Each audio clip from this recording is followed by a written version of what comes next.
उस शेयर्स को मैं बेचता और उस शेयर्स से मुझे पैसे मिलते, और थॉट ये था कि इसी पैसों को लेकर वो नई कंपनी स्टार्ट कर रही।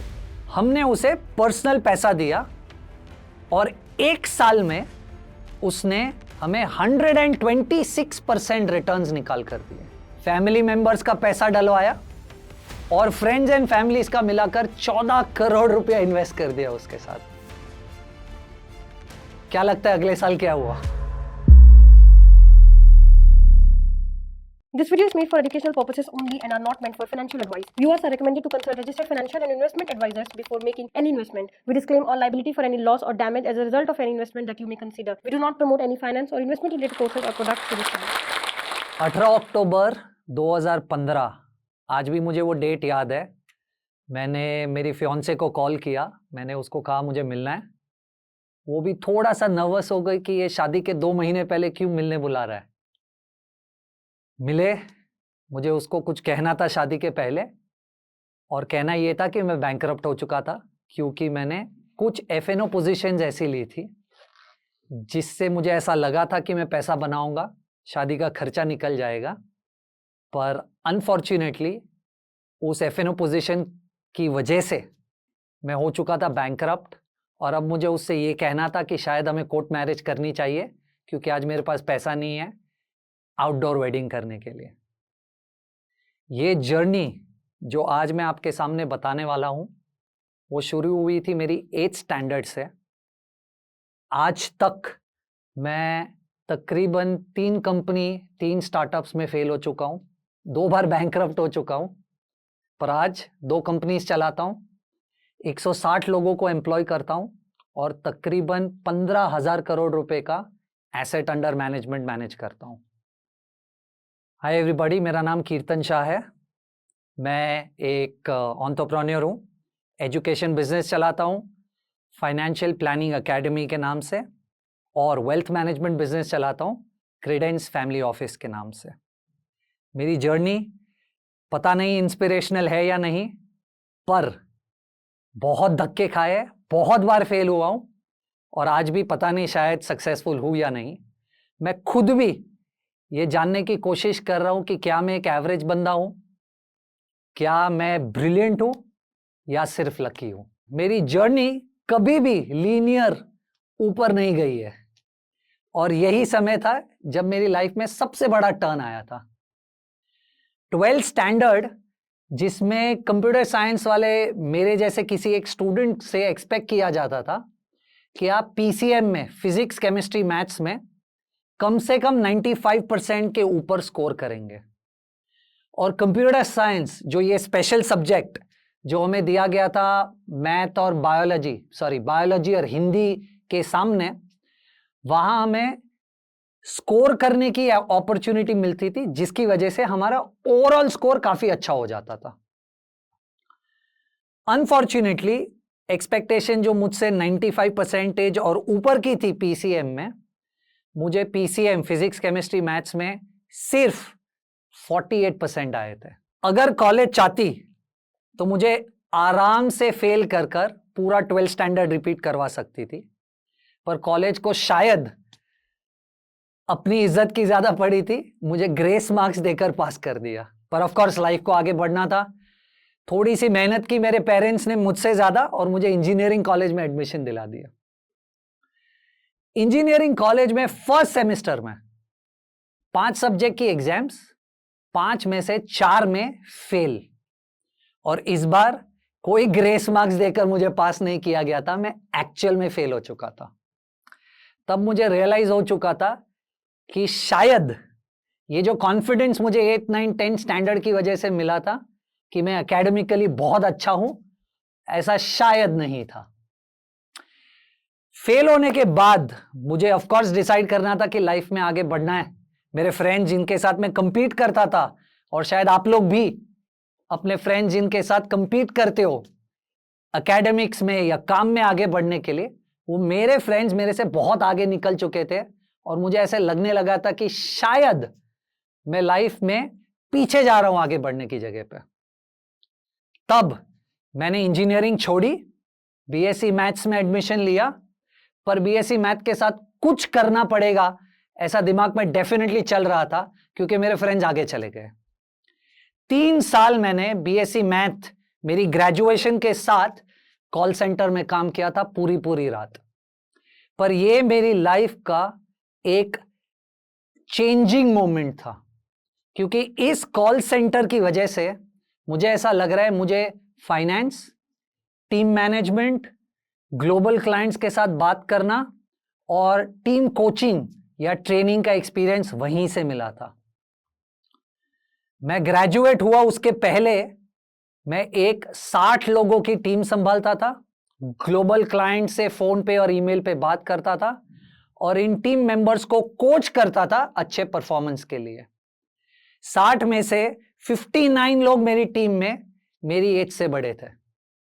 पर अगर ये एक्सपीरियंस नहीं होता बीपीओ वाला या कॉल सेंटर वाला, तो शायद मैं आज आपके सामने खड़े होकर ये बात नहीं कर पाता।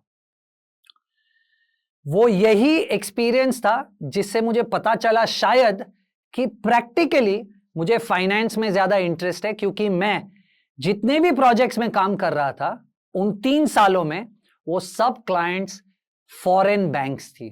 तो मैंने सोचा कि अब ग्रेजुएशन के बाद फाइनेंस में इंटरेस्ट है, ये तो डिस्कवर हो चुका है, तो क्यों ना एक ऐसा सर्टिफिकेशन किया जाए जिससे मुझे थोड़ी सी इंडस्ट्री के बारे में ज्यादा जानकारी मिलेगी। उसके बाद देखेंगे आगे क्या करना है।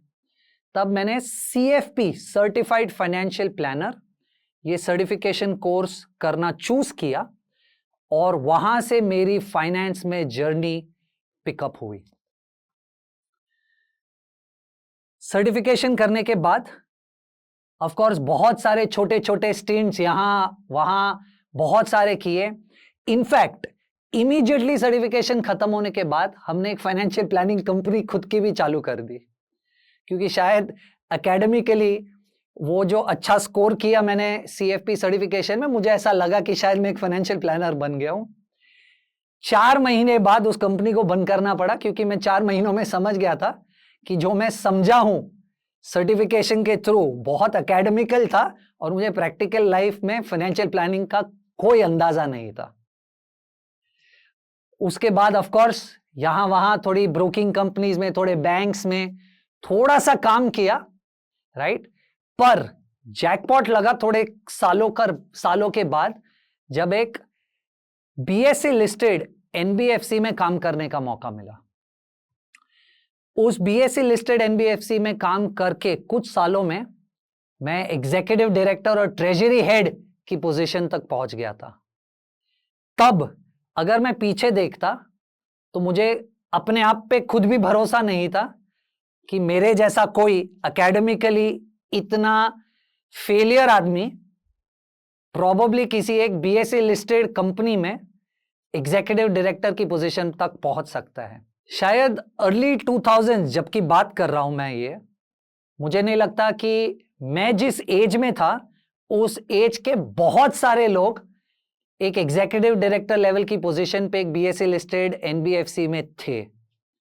मैं अपने करियर की पीक पे था और जैसे मेरी जर्नी रही है, स्मूथ तो रहना नहीं था, रोलर कोस्टर राइड ही था। मैं एक ऐसी सिचुएशन में फंस गया था मेरे करियर की पीक पे, जहां पर मुझे चूज करना पड़ा कि क्या मैं प्रमोटर जैसा कह रहा है वैसा करूंगा या मैं अपने एथिक्स को फॉलो करूंगा। अनफॉर्चुनेटली मैंने चूज किया मेरे एथिक्स को फॉलो करना और मेरे करियर की पीक पे मुझे उस जॉब से निकाल दिया गया। एक अपॉर्चुनिटी तो मेरे पास जरूर थी। इस जॉब एक्सपीरियंस के दौरान बहुत सारी कॉलेजेस में मुझे बुलाया जाता था एज गेस्ट स्पीकर, और फीडबैक थोड़ा सा ये था कि मैं पढ़ा पा रहा था उस फिक्स्ड इनकम सब्जेक्ट को। तो मैंने सोचा क्यों ना इसी को थोड़ा सा एक्सटेंड किया जाए और एजुकेशन में खुद अपना कुछ चालू किया जाए। पर ऑफ कोर्स पैसे कहां से आएंगे खुद का बिजनेस सेटअप करने के लिए? तो ये पैसे उसी कंपनी से आने वाले थे जिस कंपनी से मुझे रिजाइन करने पे मजबूर किया गया था। तो उस कंपनी में क्योंकि लिस्टेड थी और मैं एग्जीक्यूटिव डायरेक्टर लेवल पे काम करता था, मुझे उस कंपनी के 2% शेयर्स का अलॉटमेंट किया गया था as ESOPs। Employee share options. तो जब मैंने रिजाइन किया तो मुझे वो कंपनी के ईसॉप्स को वेस्ट करने का एक मौका दिया जा रहा था। तो उस शेयर्स को मैं बेचता और उस शेयर से मुझे पैसे मिलते, और थॉट ये था कि इसी पैसों को लेकर वो नई कंपनी स्टार्ट कर देंगे। ये मेरे लिए इसलिए इतना इंपॉर्टेंट था क्योंकि अर्ली 2000 में इस 2% शेयर की वैल्यू तकरीबन 1 करोड़ रुपए थी। बहुत पैसा था उस जमाने में ये मेरे लिए, और शायद ये पैसा ना होता तो मैं इस कंपनी को स्टार्ट भी नहीं कर पाता। यहां से मेरी लाइफ की दूसरी जर्नी स्टार्ट होती है। मैंने खुद की एक ट्रेनिंग इंस्टीट्यूट लॉन्च की, FPA एड्यूटेक प्राइवेट लिमिटेड, जहां पर मैंने जो CFP सर्टिफिकेशन किया था उसी CFP सर्टिफिकेशन की कोचिंग कराते थे। पहले ही साल में हमने 300 बच्चे एनरोल कर लिए, और पहले ही साल में मैंने मेरी सैलरी से तकरीबन 1.5 गुना ज्यादा पैसा कमा लिया था एंटरप्रेन्योरशिप में। ऑफ कोर्स कॉन्फिडेंस वापस ऊपर आ गया था, पर शायद इस कॉन्फिडेंस के साथ थोड़ा सा ओवर कॉन्फिडेंस भी आ गया। क्योंकि हम फाइनेंशियल प्लानिंग पढ़ा रहे थे तो 2 चीजें मेरे दिमाग में स्ट्राइक कर गई कि अगर मैं साल का 300 बच्चा पढ़ा रहा हूं तो उनको प्लेस करके क्यों ना पैसा कमाया जाए। तो हमने सोचा एक HR कंपनी लॉन्च कर देते, प्लेसमेंट कंपनी, जो इन 300 बच्चों को प्लेस करेगी और पैसा कमाएगी। और क्योंकि अगर हम लोगों को फाइनेंशियल प्लानिंग ही सिखा रहे हैं तो क्यों ना हम वापस एक फाइनेंशियल प्लानिंग कंपनी स्टार्ट करें, क्योंकि अब तो थोड़ा सा एक्सपीरियंस भी हो गया पैसे मैनेज करने का। तो पहले ही साल के सक्सेस के बाद एजुकेशन बिजनेस में हमने और 2 नई कंपनीज खोल दी। एक जो ह्यूमन रिसोर्स और प्लेसमेंट का काम करती थी, दूसरी जो फाइनेंशियल प्लानिंग का काम करती थी। आप थोड़े से सरप्राइज हो जाएंगे, पर नहीं होइएगा, क्योंकि मेरी लाइफ में मैंने सिर्फ फेलियर पहले देखा और सक्सेस बाद में देखा है।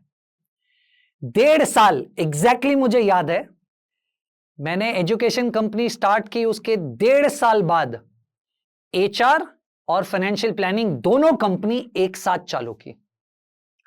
पहले फाइनेंशियल प्लानिंग कंपनी की बात करता हूं क्योंकि वो थोड़ा सा ज्यादा इंटरेस्टिंग और रिलेटेबल है। हमें एक फंड मैनेजर मिला, बहुत ही पॉपुलर था टीवी पे, IIT-IIM बैकग्राउंड वाला था, और उस जमाने में वो मैनेज फ्यूचर्स किया करता था, जिसे आज आप एल्गोरिदमिक ट्रेडिंग वगैरह कहते हैं। उस जमाने में उसको नाम नहीं था तो लोग उसे मैनेज फ्यूचर्स कहा करते थे। मैनेज फ्यूचर्स में हमने उसे पर्सनल पैसा दिया और 1 साल में उसने हमें 126% रिटर्न्स निकाल कर दिए। अगर आपको कोई 1 साल में 126% रिटर्न निकाल कर दे तो आप क्या करेंगे? मैंने एग्जैक्टली वही किया। जितना भी पैसा कमाया था सब पैसा उसे दे दिया। जो पैसा पहले साल दिया था जिसपे 126% रिटर्न निकला वो भी नहीं निकाला, वो भी दे दिया। फैमिली मेंबर्स का पैसा डलवाया और फ्रेंड्स एंड फैमिलीज का मिलाकर 14 करोड़ रुपया इन्वेस्ट कर दिया उसके साथ। क्या लगता है अगले साल क्या हुआ? अगले साल, और ये वही समय है जहां पर रघुराम राजन जी को RBI गवर्नर घोषित किया गया था। हमारे फंड मैनेजर शॉर्ट खड़े थे मार्केट पे और 2 दिन में बैंक निफ्टी में तकरीबन 2000 से 2500 पॉइंट की रैली कर दी। 2 दिन में पूरा कैपिटल साफ। ना सिर्फ मेरा, पर 1.5-2-2.5 साल में जो कंपनी ने भी कमाया था, क्योंकि वो सब भी इन्वेस्ट कर चुके थे, पूरा कैपिटल साफ हो चुका था। Bankrupt completely. और हमारे पास पैसा ही नहीं था उस HR कंपनी को भी फंड करने के लिए। तो 2 चीजें हुई, HR कंपनी बंद करनी पड़ी, बैंकरप्ट हो चुके थे, और क्योंकि जो फ्रेंड्स एंड फैमिलीज थे उन्होंने हमारे कहने पे पैसे लगाए थे, अब सिचुएशन ऐसी आ चुकी थी कि उनको भी अपना पैसा वापस देना है। एक ही भरोसा था, एजुकेशन कंपनी जो अभी भी ठीक ठाक चल रही थी, वही कुछ ऐसा करना था जिसकी वजह से शायद हम पैसा रिकवर कर पाए और ये जो भी प्रॉब्लम्स में हम फंसे हैं उसको सॉल्व कर पाए। पूरा कंसंट्रेशन वापस एजुकेशन कंपनी पर डाल दिया। 1-1.5 साल बहुत ही ज्यादा मेहनत की और एजुकेशन कंपनी और थोड़ी सी बेटर हो गई जो पहले थी उससे। जैसे ही चीजें बेटर होती है, अनफॉर्चुनेटली लक फ्लेवर करना छोड़ देता है। शादी के 3 महीने पहले, क्योंकि मैं फाइनेंस पढ़ाता हूं, मुझे फाइनेंस समझता है, ऐसा मुझे लगता है, मुझे ऐसा लगा फाइनेंस में या शादी में इतना पैसा खर्चा करके कोई मतलब नहीं है, राइट? क्योंकि बाराती लोग जो आने वाले वो गाली देकर ही जाएंगे, आप कितना भी ध्यान रख लो। बेस्ट ऑप्शन था कोर्ट मैरिज करेंगे, बट फॉर्चुनेटली अनफॉर्चुनेटली मेरी वाइफ को नहीं चाहिए था कोर्ट मैरिज और उसे चाहिए थी एक बड़ी बिग फैट आउटडोर वेडिंग। क्योंकि सब चीजें ठीक चल रही थी, मैंने भी हाँ बोल दिया, ठीक है कर लेंगे। पर जैसे जैसे शादी का खर्चा बढ़ते गया और मुझे एक्चुअल में पता चलते गया कि कितना पैसा लगने वाला है, मुझे लगा कि यार ये इतना पैसा तो डालकर कोई मतलब नहीं है। तब मैंने सोचा इतने टाइम से मार्केट्स में है, लोगों को मार्केट्स पढ़ाते हैं, मार्केट समझता है, मार्केट्स काफी स्टेबल भी है, क्यों ना फ्यूचर्स एंड ऑप्शंस कर ये पैसा कमा लिया जाए जिसको शादी में इन्वेस्ट कर देंगे। जो मैंने आपको पहले भी कहा, आज भी वो दिन याद है मुझे। मैंने ऑफ कोर्स उसके पहले पोजीशंस ली थी फ्यूचर्स एंड ऑप्शंस में, एंड अनफॉर्चुनेटली वो पोजीशंस काफी लेवरेज थी, जितना मैं अफोर्ड कर सकता था उससे काफी ज्यादा थी, क्योंकि पैसा मुझे ज्यादा बनाना था। मुझे ऐसा लगा वो पोजीशंस लेकर अच्छे से पैसा कमा लूंगा और उस पैसे को वेडिंग में डाल दूंगा। सब पोजीशंस गलत हो गई। ना सिर्फ पोजीशंस गलत थी, इमोशंस गलत थे, प्रेशर बहुत ज्यादा था, एंड जितना भी पैसा पिछले 1.5-2 साल में वापस कमाया था उस एजुकेशन बिजनेस से, वो सब पैसा इस एफएनओ ट्रेडिंग की वजह से जा चुका था। ऐसी नौबत आ गई थी कि अब कमिट तो कर चुका था कि आउटडोर वेडिंग करेंगे, कार्ड्स बढ़ चुके थे, सबको पता था ये वेडिंग कहां होने वाली है, पर पैसा नहीं था। पर्सनल लोन लेकर, आज भी मुझे याद है, मैंने 16.5% में पर्सनल लोन लेकर शादी की थी। ऑफ कोर्स शादी हो चुकी थी अब, पर फाइनेंशियली तो मैं अब भी स्टेबल नहीं था, क्योंकि लोन चुकाना था और लोन चुकाने के बाद वापस उस स्टेज पर पहुंचना था जो मैं ऑलरेडी था शादी के पहले। बहुत मेहनत करनी पड़ी, बहुत मेहनत करनी पड़ी। मुझे आज भी याद है, इमीडिएटली शादी के 2 दिन बाद से मैं एसबीआई लाइफ के लिए ट्रेनिंग्स लेने के लिए तकरीबन 45 डेज कंटिन्यूअस इंडिया टूर पे था, और यह सिलसिला अगले 2 सालों तक चला। कंटिन्यूअसली मैं और हमारी पूरी टीम, मुझे ऐसा लग रहा है कि इन प्रॉब्लम्स में भी बहुत बड़ी अपॉर्चुनिटी है। शायद अगर मैं इस प्रॉब्लम में ना होता तो मैं शादी के बाद थोड़ा सा आराम करने का सोचता, पर मैं इतना सीरियस हो गया शादी के बाद काम को लेकर कि मुझे ऐसा लग रहा है चीजें automatically started falling in place. 2 या 3 साल, प्रॉबली 2.5 से 3 साल एजुकेशन बिजनेस में शादी के बाद इतनी मेहनत की कि वो लोन भी पे कर लिया था, काफी पैसा भी इकट्ठा हो गया था, और हमारी टीम भी बहुत बढ़ गई थी। मुझे ऐसा लग रहा है 3 साल बाद शादी के मैं शायद ऐसी उस सिचुएशन पे पहुंच गया था जब मुझे ऐसा लगने लगा था कि शायद अब education side of the business काफी स्टेबल है, उसमें काफी लोग ऑलरेडी एम्प्लॉयड है जो बिना मेरी इंस्ट्रक्शन के या फिजिकली मेरे प्रेजेंस रहने के काम ऑलरेडी कर पाएंगे।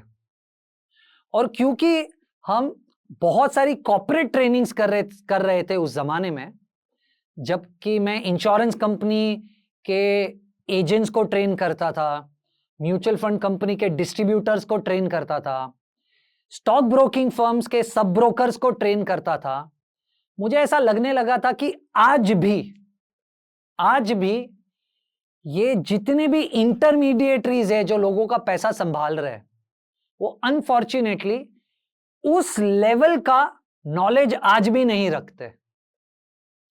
इसलिए वापस वो पुरानी वाली जिंदगी में जाने का मौका मिला। क्यों ना एक वेल्थ मैनेजमेंट कंपनी वापस लॉन्च की जाए। पर इस बार मैं ज्यादा एजुकेटेड था, प्रैक्टिकली मुझे काफी चीजें पता थी। 2 बार बहुत बड़ी बड़ी गलतियां कर चुका था मार्केट्स में, मुझे डेफिनेटली ये पता था क्या नहीं करना है। एंड थैंक्स टू दैट हमने वापस एक वेल्थ मैनेजमेंट सेटअप चालू किया। छोटे से स्टार्ट किया, फोकस पूरा SIPs और म्यूचुअल फंड से रिलेटेड इन्वेस्टमेंट अपॉर्चुनिटी पे था, क्योंकि शायद आज इंडिया में ये एक लौता ही ऐसा प्रोडक्ट है जो मुझे ऐसा लग रहा है सबसे ज्यादा रेगुलेटेड है, सबसे ज्यादा ट्रांसपेरेंट है, और एक ही ऐसा प्रोडक्ट है जिसमें आप fixed income, stocks, international markets, gold, जो चाहिए उस एसेट में इन्वेस्ट कर सकते हो।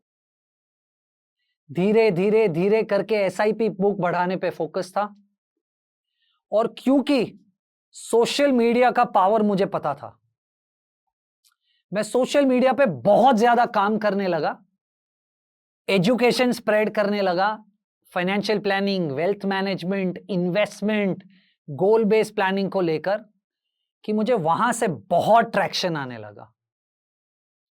आज तकरीबन, if I am not wrong, हम ये बिजनेस पिछले साढ़े 8 सालों से चला रहे। 64 मेंबर की रफली टीम है, 4 इंडिया ऑफिसेज है, 1 सिंगापुर ऑफिस है, और आज हम तकरीबन 304 बड़ी बड़ी फैमिलीज और 550 मिड साइज फैमिलीज के लिए तकरीबन 15,000 करोड़ रुपए के एसेट्स मैनेज करते हैं। और मुझे नहीं लगता कि मेरी लाइफ में एडवेंचर खत्म होने वाला है, पर होप यही कर रहा हूं कि ये जितनी भी रोलर कोस्टर राइड्स ऊपर नीचे आगे पीछे जो मैंने एक्सपीरियंस की है, उसे सीखा यही हूं कि लाइफ में इजी पैसा नहीं बनता।